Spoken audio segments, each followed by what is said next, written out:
manolotra ny arahaba tompoko araka nefa natsidika tamin'ny alatsinainy dia somary mikisaka amin'ny avoatany iray ny orana manomboka rahampitso makany amin'ny faran'ny herinandro amin'ny ankapobeny ny toetry ny orana amin'izao dia mety alohavana na arahana tafiotra etsekilan'izay ihany koa mety ahazovana ny avaratra ary indrindra mety arahana avandra amin'ny faritra sasany raha ny vinany toetry ny andro amin'ny rahampitso maraina ny jerentsika amin'ny antsipriany dia saika ho maina tanteraka mihitsy aloha manerana ny Madagasikara ny maraina fa ny tolakandro kosa no anomboka hiakatra ny rahona izay mety amerotsak'orana amin'ny avoatany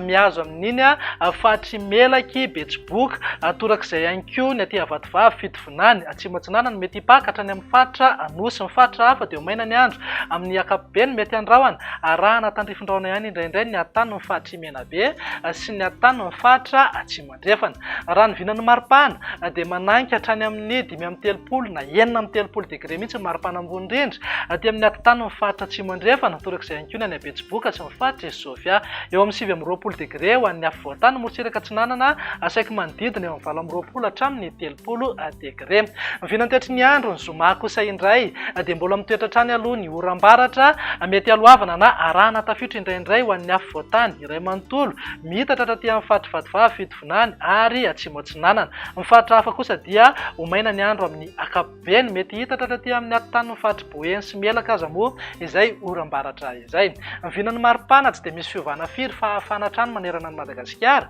eo amin'ny 7.20 na 8.20 degré zao maripana ambony indrindra ho an'ny faritra anatiny 3.30 degré ny any amin'ny faritra avaratra andrefana ary tsy misy fiovana fa mananky 9.30 degré hatrany any amin'ny manodidina ny Beroro vinany toetry ny andro ny sabotsy no amaranantsika azy dia saika amin'ny toetra hatrany ny oram-baratra aty amin'ny afovoatany iray manontolo mihazo amin'ny faritra vatovavy fitovinany ary atsimo-atsinanana ny faritra hafa kosa dia tombanana ho maina tanteraka mihitsy ny andro amin'ny ankapobeny na andrahoana vitsy vinany maripana tsy misy fiovana fa eo amin'ny 9.30 degré eo foana aloha maripana ambony indrindra any Beroro 3.30 degré ny aty amin'ny faritra betsiboka sy boeny ny aty amin'ny afovoatany moa dia eo amin'ny 9.20 degré ny maripana ambony indrindra dia izay indray vinany toetry ny androntsika tanatin'ny 3 andro avy mamea fotoananao ho amin'ny manaraka indray veloma tompoko